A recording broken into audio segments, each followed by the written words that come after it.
Salam Bro Sena. Om Saram. Ya, kita ini hari di Putapati Prasanti Nilayam untuk membuat temudugan dengan Bro Sena mengenalkan Sai Baba bagaimana? Saya kenal Sadguru Sai Baba tahun 1988. Adik saya waktu itu mencari sekolah kedokteran di Klaten. Beliau tinggal di rumahnya Bapak Cakre, Dokter Cakre. Dari situlah ya adik saya dapat buku-buku Sai Baba. Dia pulang ke Bali, bawa buku-buku itu, saya baca buku-buku itu. Saya baca buku-buku itu pas kebetulan bulan Maret menjelang hari raya Nyepi. Saya waktu itu langsung puasa. Malamnya saya mimpi didatengin Baba. Beliau bilang, ini buku, baca dulu. Saya dikasih buku 2. Satu warna kuning, yaitu buku Bhagavad Gita. Yang nomor 2, buku biru, namanya buku Sara Samuscaya. Beliau bilang, yang kamu baca dulu adalah yang warna biru. Setelah itu baru Bhagavad Gita. Besok paginya saya bangun, ada orang bawain saya buku yang sama seperti itu. Itu saudara saya yang kerja di kantor camat. Ini buku 2, sama persis dalam mimpi dengan itu. Kebetulan. Ya, sehingga waktu itu saya baca buku itu, adik saya juga tetap saya baca, saya cari tempat di mana ada sembahyang Baba. Sehingga ada seorang ibu, temannya Dokter Cakra, bilangin, cari Bapak Jendro di Denpasar. Beliau ketua SSG Bali, waktu itu tahun 98. Saya cari dia, ternyata beliau tuh dosen saya. Beliau ngajar saya di Sastra Universitas Udayana. Sehingga saya ikut sembahyang. Tahun 88 itu saya sembahyang di Center Jalan Petran. Jalan Petran Denpasar. Saya masih mahasiswa kan, saya bajang. Tiap Kamis bajang terus. Dan tiap hari Minggu ada kegiatan, saya jadi youth ikut. Setelah itu kita pindah ke Tegakuri. Step by step. Setiap ulang tahun Baba, kita minjem gedung susah banget. Nggak ada orang ngasih. Tangis minjem gedung. Beda dapat gedung waktu ulang tahun. Karena banyak bakta. Akhirnya kita bikin gedung. Udah dapat gambar. Gambar itu udah dapat blessing Baba. Waktu itu Pak Cok yang kesini sama Pak Jendro kali. Saya masih youth kan. Udah di blessing gambar itu. Sampai di Bali gambar itu dirubah. Gedung itu mangkrak. Sehingga Pak Cok bilangin saya membuat Agnotra. Saya buatlah sembahyang Agnotra di center yang mangkrak itu. Dari itu saya mulai kumpulin semen, kumpulin bata, mulai berdiri sampai jadi. Besar banget. Biasa lagu bacaan yang selalu saya nyanyikan sih. Yang paling suka Sri Rama, Jaya Rama, Dasarati Jaya Ragurama, Kalyana Rama, Kodanda Rama, Sita Rama, Sri Ragurama, Rem Jaya Rem, Sai Rem, Jaya Rem, Sai Ram Ram Ram, Jaya Ram Ram Ram, Sai Ram Ram Ram, Jaya Ram Ram Ram. Apakah Pak Bro Anda pernah mengunjung beliau Sai Baba di India, Prasanti Nilayam? Saya pertama kali datang ke Puttaparthi di tahun 1993. Waktu itu dari Bali kita ke Jakarta naik bus 24 jam. Di Jakarta kita tidur di center Pasar Baru. Besoknya baru kita ke bandara, waktu itu Bandara Soekarno Cengkareng kayak masih ya. Setelah itu baru kita naik Air India. Belum ada yang lain-lain, baru Air India pesawat kecil kan. Datang kita lewat Singapura ngambil penumpang, itu baru kita Madras Bangalore, dari Bangalore kita udah nangis. Begitu landing Bangalore kita udah nangis. Kenapa? Bandara masih bandara lama kan. Jalan masih kecil banget. Dari Bangalore sampai Puttaparthi waktu itu kan 6 jam. Lama banget. Naik taksi yang kecil, yang bannya gundul-gundul tuh loh. Yang larinya kencang gitu loh. Oh. Iya, waktu itu malam kan. Takut. Ya. Malam. Kita udah nangis. Karena terharu sekali kita sudah sampai di India. Sepanjang perjalanan 6 jam itu kita udah gimana punya rasa kepada Baba itu. Sampai Puttaparthi kira-kira jam 3 pagi. 3 pagi, jam 3 pagi waktu itu kita langsung masuk ashram, kita di hall. Ah. Bukan kayak sekarang, masih di hall kita gabung. Kita udah nangis terus, begitu terharunya kita. Besok paginya langsung ikut Supra Batam, langsung ikut semuanya kita ikut. Waktu itu masih kita queue pakai token kan, Token number, si token. Belum ada atap, masih kita di pasir, rantai pasir. lantai pasir. Waktu itu kita queue-nya panjang-panjang, jam 3 udah kita queue. Senang sekali dan sangat terharu dan sangat berterima kasih Yang Mulia Sri Begawan Sri Serta Sai Baba mengundang saya tahun 93. Ada apa yang berlaku dan apa suasana di pesantren nelayan, dan adakah Besa Brother Bosena pernah diinterview oleh Saya tidak, sahabat waktu masa- saya datang yang pertama enggak, tetapi saya ada foto sama Baba. Ada foto, waktu itu kan tidak boleh bawa kamera juga, waktu jarang ada wartawan. Cuman saya ada foto, saya ambil di Baba Photoshop. yang di Baba Photoshop, yang di Kedai. jalan Citrawati yang di atas itu dulu. Kedai di luar. Iya, Bandar. saya lihat ada foto saya sama Baba. Itu udah betul-betul luar biasa. Di One Hall pesantren nelayan ada international budget. Yes. Besa sharing. Saya lupa tahunnya. Waktu itu kita datang terpilih ikut menjadi vokal grup dunia. Dari masing-masing negara, sayalah yang dipilih. Dari Indonesia, cowoknya 1, ada cewek 1. Seluruh dunia juga sama. Setelah itu kita latihan di North Canton yang di atas setiap hari kurang lebih selama 10 hari lah mungkin. Setelah itu kita pakai pakaian tradisional masing-masing negara, kita perform di Cycle One. Waktu itu lagu yang kita pelajari adalah In the silence of the night, I call your name, Satya Sai Awatara. In the bright morning light, I call your name, Satya Sai Awatara. Love all, sub all, this is you call my God. If you can, and lupa saya. Waktu itu kita udah selesai perform. Beliau sudah selesai bajan, sudah selesai arati, beliau balik ke biliknya beliau. Baba balik. Tahu-tahu sampai di gerbang, balik lagi nyari saya, ngasih wibuti, nitip wibuti sama saya. Dibaginya. Saya dikasih ajar. Setelah itu beliau lagi balik, saya ambil wibuti saya gini, saya sebagian dari sini, ini buat orang-orang ngambil. Sharing, ya. Yang ini saya bawa pulang ke Bali. Ternyata di Bali ada orang sakit, saya kasih obatnya sembuh. Sekarang saya ada di Saigopi Bali.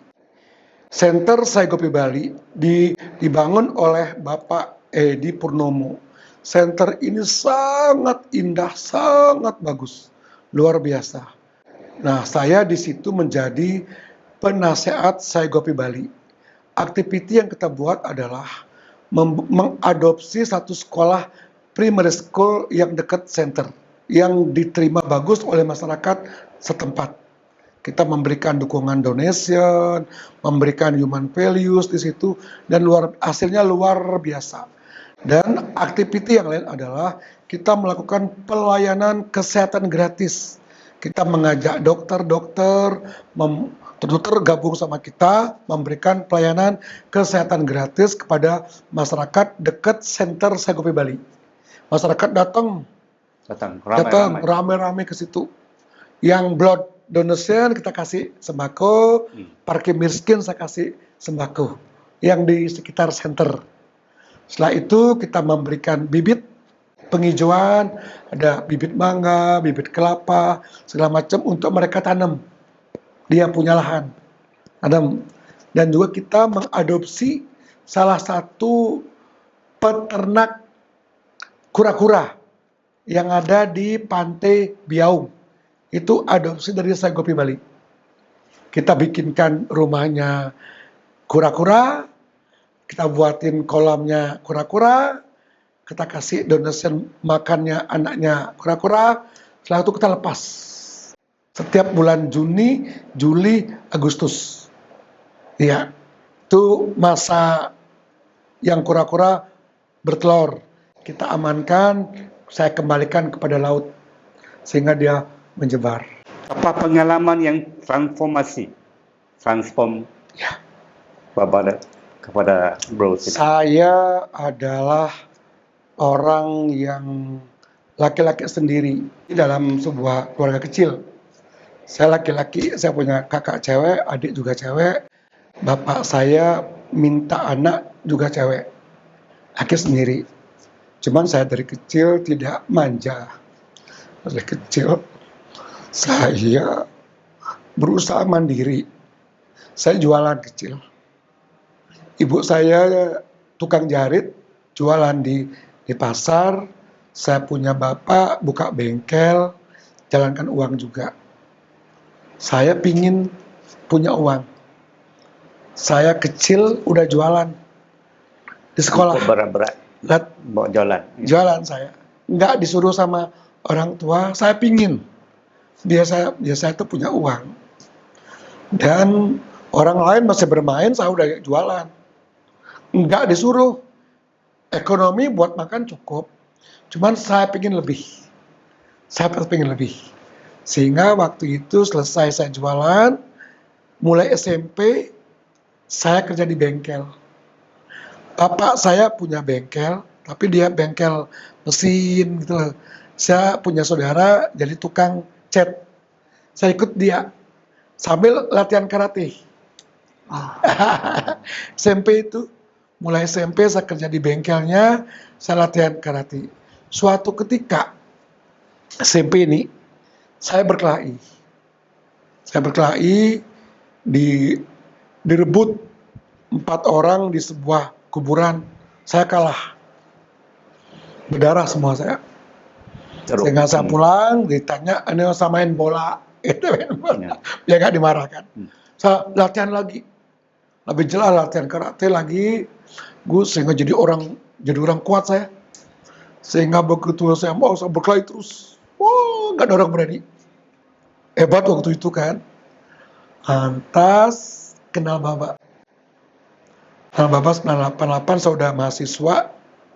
Dari situlah kita mulai ada transformasi. Bahwa aku sama kamu tuh saudara. Gak berani lagi sering nyakitin. Dari itu, tahun 89, kita mulai belajar vegetarian. Bahwa semua ciptaan Tuhan adalah bagian dari Tuhan sendiri, termasuk aku. Dalam bahasa Hindu, Trikaya Parisuddha. Aku sama kamu saudara. Aku sama babi, sama anjing, saudara. Kalau kamu nyakitin dia, aku juga sakit. Aku kalau makan babi, kamu juga makan dari aku. Dari itulah saya mulai vegetarian. Belajar vegetarian 2 tahun. Tidak bisa langsung. Sehingga saya vegetarian mulai belajar, lagi makan daging, lagi enggak 2 tahun prosesnya. Setiap kalau yang Bapak bilang, semua persembahan adalah prasadam, harus kamu makan. Di Bali kan banyak persembahan ayam, babi guling, saya makan. Bapak datang dalam mimpi, itu prasadam, salah. Jangan dimakan. Salah Bapak, salah. Saya nggak lagi makan. Saya makan cuman buah-buahnya saja, jajanan saja, itu enggak. Gitu loh. Sehingga Bapak datang sampai telur, sama juga. saya makan telur kampung, saya makan juga. Baba juga datang, nggak boleh yang kampung. Dalam mimpi ya. Mimpi datang beliau. Yang kampung jangan. Kalau yang petelur, yang nggak bisa netas, silakan. Saya makan, sampai hari ini saya makan telur. Tapi yang tidak bisa netas. Bagus. Netas. Nah, sehingga dari itu, saya transformasi, saya nggak berani lagi berkelahi. Walaupun saya menjadi menyandang dan hitam dan 3, bisa mecahin es, mecahin batako, pakai kepala bisa, tangan bisa. Tapi untuk mukul orang jangan dulu lah, bebek saya aja dipukul. Itu yang transformasinya.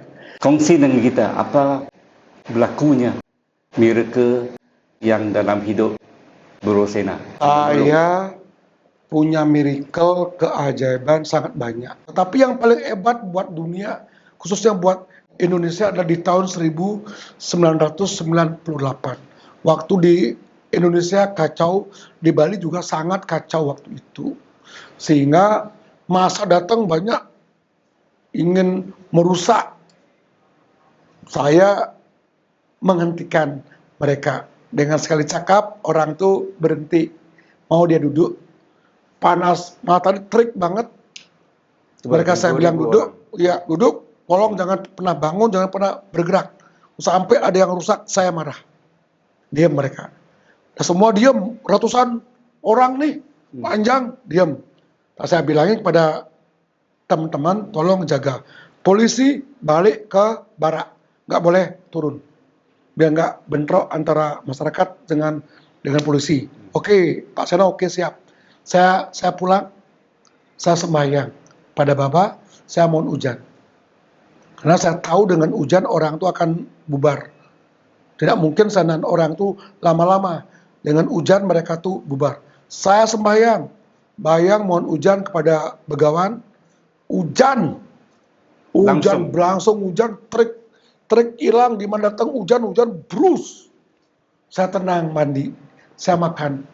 Tuh ada orang datang, Pak Seno, BCA dihancurin. Wah, keluar lagi saya. Saya hentikan semua orang itu.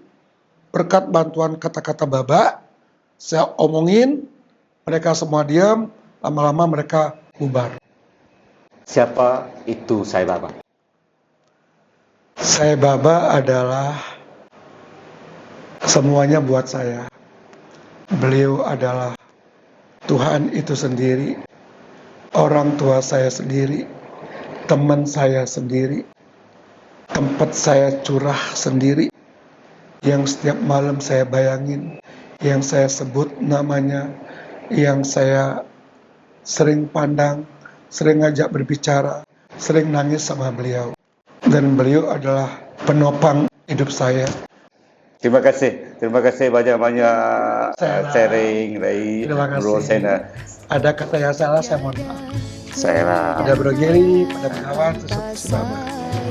Apabila ada kata yang salah, saya. Kedamaian tanpa sai bhajan, tanpa nama Tuhan tiada kebahagiaan, tanpa nama